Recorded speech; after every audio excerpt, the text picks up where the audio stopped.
такая вельмі для нас, не ведаю, значная, может, тому что яна такая глыбокая атрымалася, мы нават і самі не разумелі, што рабілі падчас працы. Ну і атрымалася нешта такое вельмі для нас важнае. І вось зараз праспяваем. Гэта, напэўна, самая эмацыянальная песня з нашага альбома. Ну, вось трэба граць поўным гукам, і калі у вас ёсць яшчэ больш фантазіі музычнай, то можете штосьці там дадаць. Добавить, да.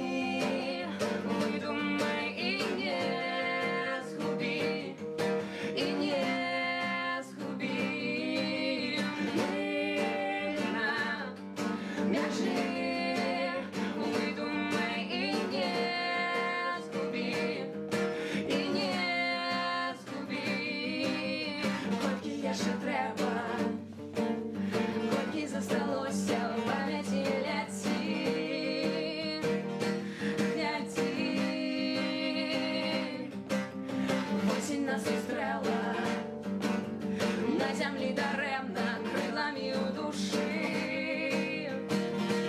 ляці. Ночью огни выдумай и не сгуби, и не сгуби. Мы на межи выдумай и не сгуби.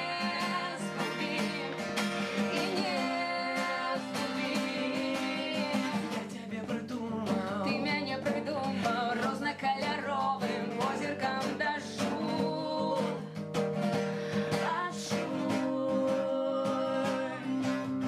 Тихо-тихо в доме и заплющить в очи, легко зазирнуть в глубиню. Ночью огни выдумай и не сгуби.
Тихо-тихо в доме.